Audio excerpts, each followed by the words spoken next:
From Chicago's CAN TV, a look at the week's events is reported in the newspapers, in the blogs and online, and on radio and TV.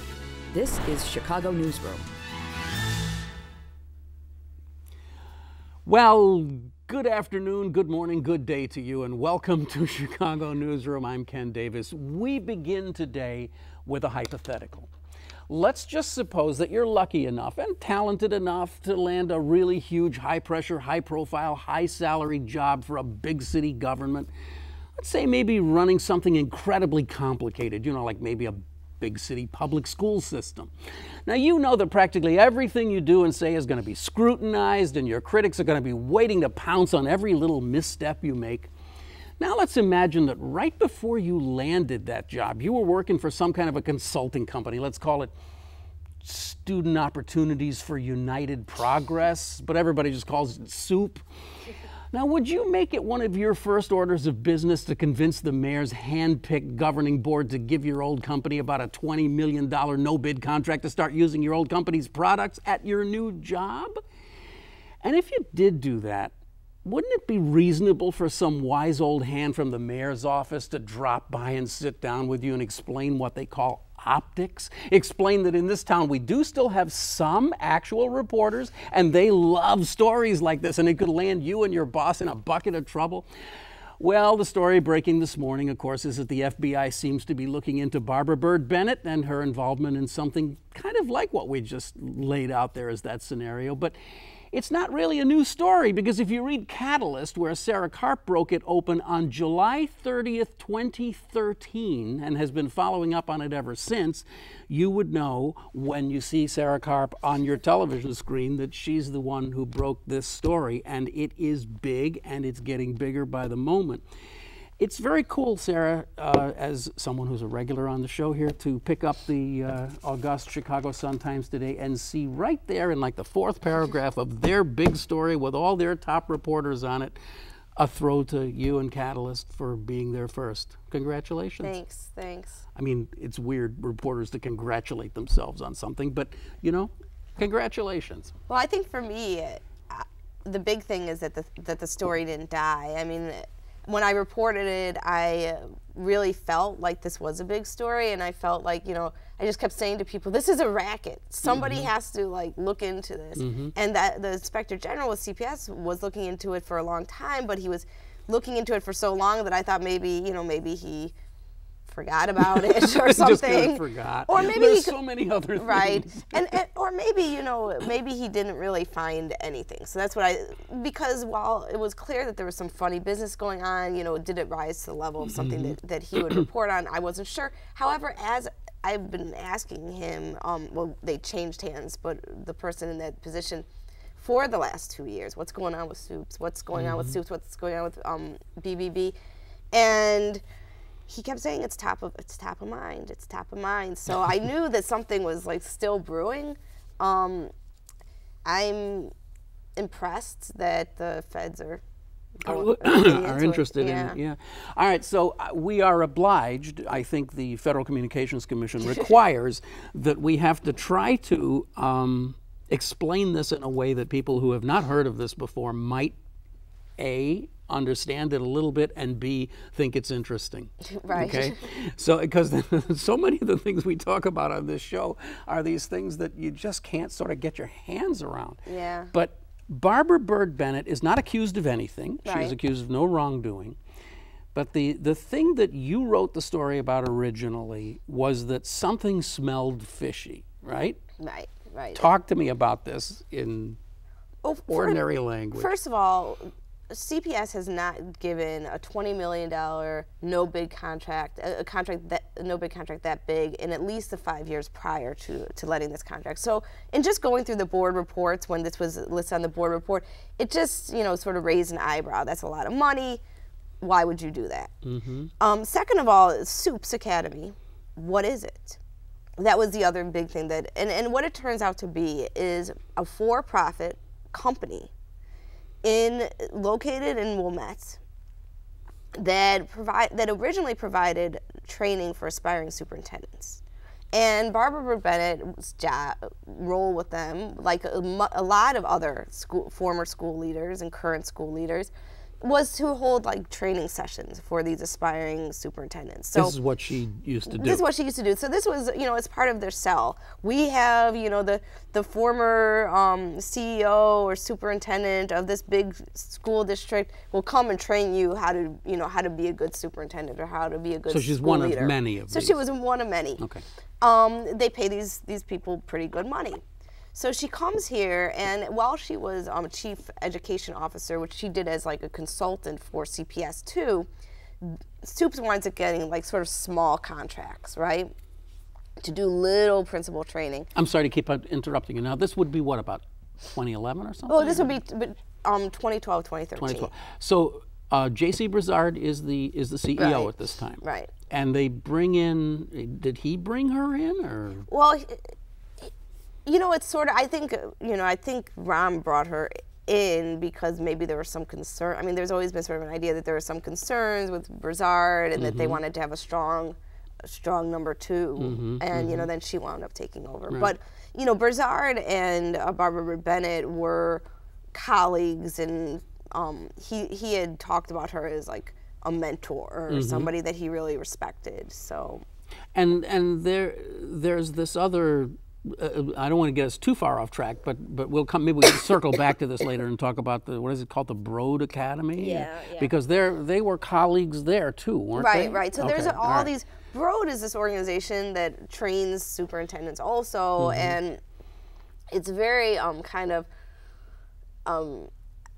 hated by the liberals in the world because they kind of think it represents like big money getting into education and privatization and all this. Now, one interesting thing when I wrote the story, a lot of the principals for Supes have gone through Byrd, but when I wrote the story and mentioned that, Byrd, which is already can get itself in a little bit of controversy, they called me up and said, we want to make sure that you make it clear that we do not have anything to do with the Supes Academy. so even they were like, this is not even, we're not even going to go there. And I mean, I still don't, even after having read all this, I still don't know what the Supes Academy is really. It's SUPES, right? Does it stand for something, or I think it's like superintendents and Supes. So that's sort of what they did. So from what I gleaned from going back, which I did with great pleasure, and rereading all of your original 3 stories on this from back in 2012, it's kind of like a couple of guys in an office up in Wilmette somewhere, right? Yeah, basically.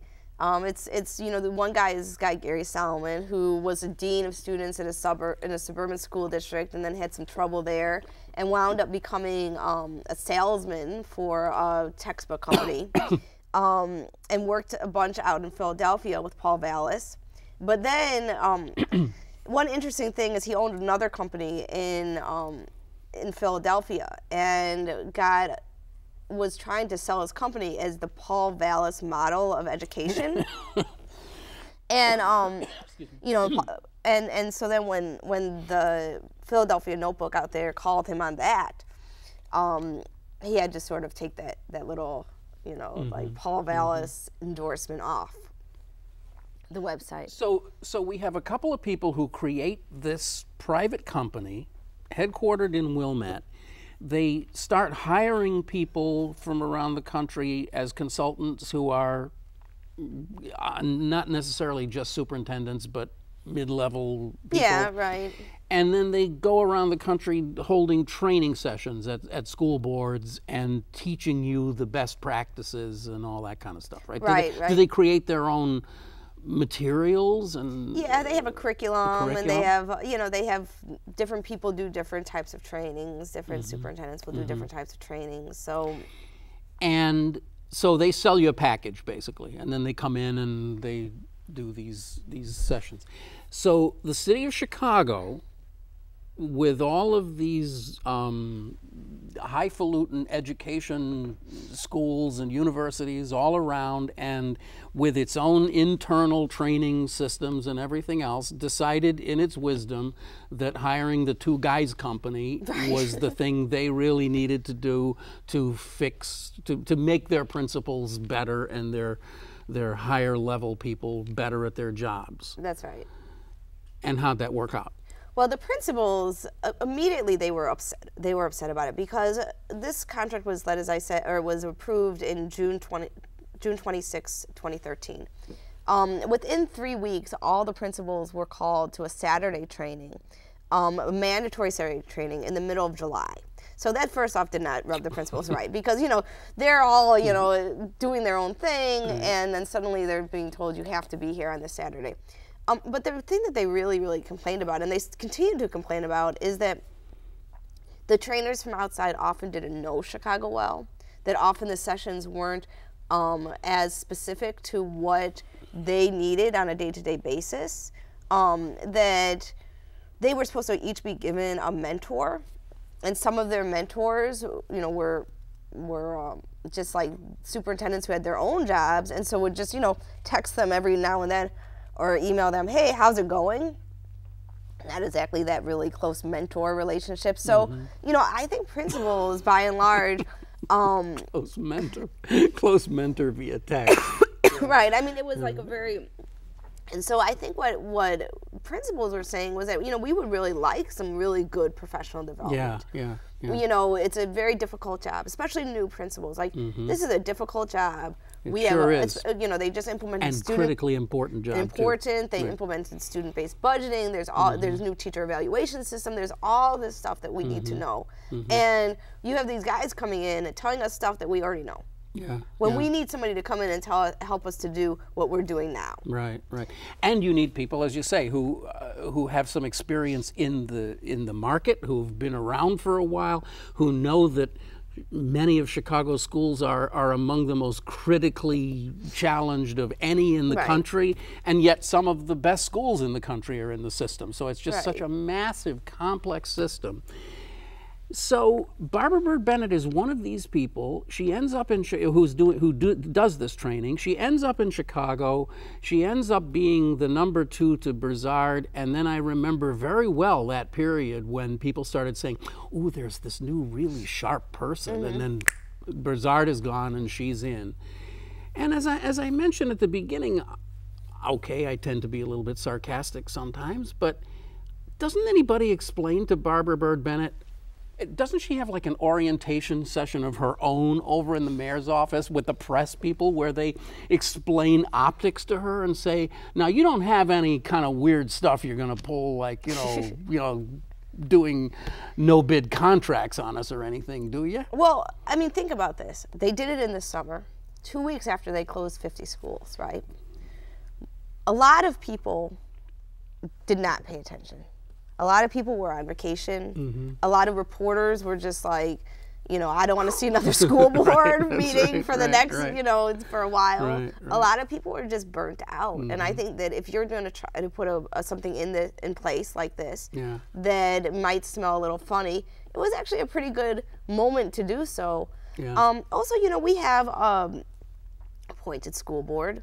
She's appointed. You know, there was little discussion. It was, you know, by the last unanimous vote. So, you know, things like this, and I, you know, this was just something that immediately smelled funny to me. I'm pretty sure that there's things that go through that are funny smelling, that are smaller, maybe. I mean, one thing is that this was so large, you know, that don't catch people's attention because, you know, it goes so quick too. You know, it's they do this thing, they say EX1, EX2, EX3, EX4 by the last unanimous vote, and half the time we're like, which just where like the city are they, council you know? omnibus, and so it's easy for these things to get you know. And of course, that's been part of the argument that's been going on for the last 6 months about an elected school board. For all of the disadvantages that an elected school board would bring, there is at least the possibility that you might have 1 or 2 people on the board who would just say, "Excuse me, why are we doing this?" I mean, you know, but you're never going to have that with this board or any board like it. But the reason for a no-bid contract, and the Board of Ed has a different term for it, right? Single source contract. The reason you do that, and governments have to do this sometimes, is because you have to do something quickly and efficiently, and there really aren't very many people in the whole world who can provide this service, right? Right, and that was one of the things that really smelled funny to me because, yeah, you do see some single source contracts or no-bid contracts for things like, some software that this is the only type of software to do this. Equipment or something, right. But professional development. Yeah, like there are no other sources of people who could come in and talk to our principals and help them get better at their jobs? I mean, we have the University of Illinois, we have the University of Chicago, we have National Louis University, we have a lot of people, we have a lot of players in town who already work with principals. And well, because there was no RFP, there was no request for proposals that went out on this. From what I read in your stories, most of these guys didn't even know that there was a bid out there. They had no idea. They had no idea. I mean, I talked to Tim Knowles, and Tim Knowles is the University of Chicago's Urban Education Institute. He's sort of considered one of Rom's guys.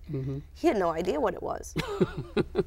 All right, so, okay, now we got to start thinking about budgeting our time here a little bit, because we could talk about this particular aspect of this forever, but the thing that really interests me about this is that, yeah, the FBI is involved, and who knows, maybe Barbara Byrd Bennett is on the line and maybe she'll be gone soon, but she was going to be gone soon anyway, because you can't have a superintendent longer than a couple of years because they know too much and they have to be fired so that you can bring somebody else in who can say, oh, I don't know anything about that, I've only been on the job for 6 months. That's the most important asset that a superintendent has, is say, I don't know anything about it.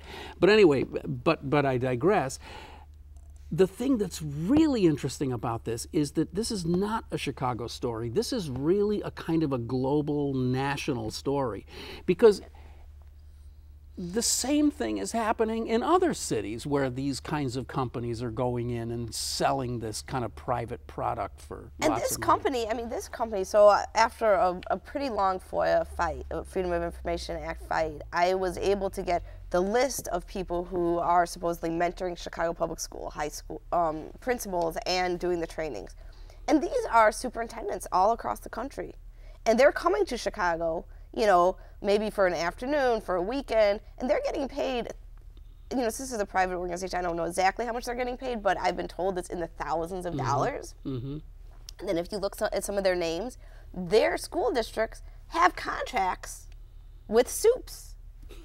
So, and in Baltimore County, the superintendent there, I mentioned him in an article, and a couple other people, and the ethics committee and the ethics panel in Baltimore County sanctioned him and made him pay back the money, because they're like, well, you can't be working for a place that has a contract with us. And I mean, you know, how does that fly? Like, but I mean, didn't you find that there was at least one occasion when Barbara Byrd Bennett herself was off at one of these things while she was souping here?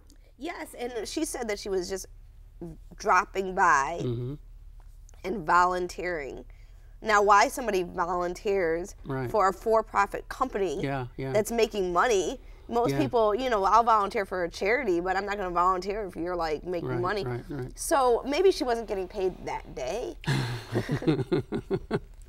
Well, you know, our friends in the business community tell us all the time that government has got to be run more like a business. And now that finally these people are pretty much in control of and have purchased the government at almost every level, we're getting to see what it looks like when government gets run like a business. And guess what? Well, but anyway. You talk about inefficiency, right? Yeah. Stop me before I say something I'll regret. Shifting focus just a little bit, a very similar kind of story is the thing that you and Becky Vivi and WBEZ worked on, Catalyst, together. Private for-profit alternative schools. Now, this is another one. It's hard to explain, but we've had alternative schools for a long time, right? And they're not really public schools. They're Well, they're most of them are under their charter, under the Youth Connection charters. But they've been around long before there were before they were schools, charters, right? They were just figuring. And what do they do exactly? They basically re-enroll dropouts. They provide a second chance for dropouts. Okay, so when somebody drops out of school, there's a chance that they might get a second chance. Right, and they take a lot of kids that are older, like 18, 19, 20. But now we're seeing that the private sector is coming in and saying, hey, here's a way to make a lot of money. We can pick these up. And this is doubly cynical because the way I understand it is that now there are a bunch of these little schools that are, as you have this great picture of this strip mall down on the south side, and there's a little storefront, and it's some school. Right. So under Barbara Byrd Bennett last year, they sort of quietly again, without much fanfare, decided to bring in all these little alternative schools that now they call them option schools. So they bring in all these option schools, and they're for profit, and most of them are computer based. And so it's basically kids going in on computers and being able to pass classes very quickly. By computer based, you mean online, right? So you go into this little storefront and you sit in front of a laptop for a couple of hours, and there's some proprietary software that you're playing with, I guess, right? Right. And you can get a degree? You can get a degree. The thing is that you can rack up credits pretty fast. Like one week, 2 weeks, some kids, a month to rack up a credit. Now, most years, kids can get between 4 and 6 credits in high school. Mm-hmm. We found kids that in, 2 months they ascended from freshman year to sophomore year. Hmm. So, and the thing is that some of these are really, very cynical, and they're just different ones, because there's one outfit called Camelot that they actually offer a long school day. They actually try to do some wraparound services. They seem like a more legitimate operator. Mm-hmm. But then you have like the one that I think was one of the most seedy. Well, there are two that were really, really sort of questionable. But one of them was on Magic Johnson Bridge Skate, where kids can pass these classes pretty quickly. Magic Johnson, was a big contributor to. On the day our story came mm-hmm. out, suddenly he got $250,000. Rauner Manuel got $250,000. Yeah. Magic Johnson is getting paid to basically brand those schools. So the fact that it says Magic Johnson, he's getting paid, I think, some hundreds of $1,000s per mm-hmm. school. Mm-hmm. And the big problem with this is that if it's just putting a kid in front of a computer for a few hours, and that's a very inexpensive proposition, mm-hmm. why are we spending the exact same amount of money on that kid, giving it to a for-profit organization that we could just be, we could be doing that ourselves? All right, but we are burying the lead here in a way, because the thing that you guys revealed, I think you revealed, is that, okay, so you're at Schur's or something, and you drop out, and then you go to one of these schools, or you get directed to go to one of these schools, you get your diploma from these schools, and where does the diploma it credits back to the high school that you dropped out of? And this is the thing that was incredible, and that when we went into the story we had no idea about. But because they had to, because in Illinois you cannot have a for-profit school. That's it's against the law. Yeah. So they had to set them up as like units of one of the divisions of CPS. Mm-hmm. So basically, they're getting contracted in the same way like we contract somebody to clean the bathrooms, mm-hmm, right? Mm-hmm. So they're not schools technically. Mm-hmm. So then you go to that school, you go to this little storefront, and you get your diploma from there, but it says that you went to your home school, and your graduation gets credited back. I find that just absolutely incredible. I mean, I really do, because we're seeing all of these press events that Barbara Byrd Bennett and our esteemed mayor did this big splashy thing in the Sun-Times, this big op-ed talking about how the graduation rate has dramatically increased in the last year or two. Well, some of it is, or maybe a lot of it is, because you got these kids sitting in storefronts, sitting in front of a laptop and getting some kind of a piece of paper that says that they graduated from the high school that kicked them out or that they dropped out of. Where's that at? Right, and by the way, in the state, when they look at who graduated, when they do graduation rates, they do not count kids that get alternative diplomas. Mm-hmm, mm-hmm. So these kids are getting counted. Yeah. Chicago Public Schools is figuring out how to count them. They figured out how to do it because the private sector does everything more efficiently.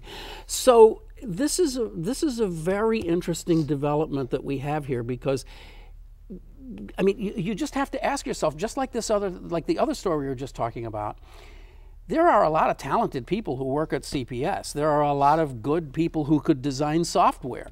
So why can't they come up with their own little alternative piece of software, buy a bunch of laptops, and set up a lab down in the basement at the very same high school and say, okay, you're not making it here, we'll give you your, I mean, just do it in-house. I mean, why do you have to have, I don't understand this. It's interesting too because recently, over the last couple months, there's been several situations where school districts that actually had contracted with some of these companies canceled the contract for the exact same reason that you're saying. We've actually realized we just looked at this. We could do this ourselves. We don't need to be paying you all this money. And you know, in every one of these cases, you're talking about massive amounts of overhead. That if the administration of CPS, all those those hundreds of administrators who get fired every year from the central office, if those people cost as much as the people who we're now paying in the private sector to come in and do this, it would be a scandal of the utmost proportion. I mean, this is one of the things I thought was the most egregious. At the Magic Johnson Bridgescape, they're run by Edison Learning, and Edison Learning has had its problems, but so they are paying through their budget $400,000 per campus. The campuses have about 200 kids. To Edison Learning to use their software. Now, that's like $2,000 per kid to log on. Wow. You know, I mean, that's just, it's incredible. That's a lot of money. Sarah, we're running out of time here. Again, it would be malpractice if I didn't bring up the word bankruptcy today, because that's the word of the day. We've been seeing it popping up all over the place. So we have a governor who made his billions by going into companies and sort of basically cutting them apart and selling themselves to each other, and he knows all now. He knows a lot about how to bankrupt something. So maybe this is the idea. Let's just load all the debt into the Board of Education, declare it bankrupt, fire everybody, and then start a new Board of Education. Well, I mean, he'll have to get the state legislature to adopt a federal law in order to do this. So it seems like that might be a difficult thing, but it does show where his head is at. You know, about this doesn't solve the problem. No, it doesn't. But I mean, we should say, in fairness, that Rahm Emanuel has very clearly stated that he doesn't like that idea and that he thinks that the problem has to be actually solved. And right. You don't just burn it down and collect the insurance. I mean, I mean, what does he need that for? Like, oh, you bankrupt the schools, the school district. I mean. So you don't think that's going to happen? Well, stranger things have happened. Stranger things have happened. Oh, we could just go on for hours here. We didn't get to talk at all about all the closed schools that are still sitting there, and the strippers are getting in and ripping all the copper out of them and tearing the windows out, and and we're spending $3 million a year just to keep those things moderately afloat as they gradually. Yeah. But we're out of time. So you don't get to answer that one. Sarah, it's always a pleasure to have you on the show, and I'm really happy that this is our first time just doing it one-on-one. It was really a pleasure to have you here. So good luck with the story. Thank you. Thanks a lot. Sarah Karp, she's with Catalyst Chicago. You can see it by going to Catalyst Chicago online, and you can read all these stories that have been there for the whole time, and it's just really interesting to see. We'll be back next week with another program of something of interest, I'm sure. You've been watching Chicago Newsroom. It's a community service of CAN TV.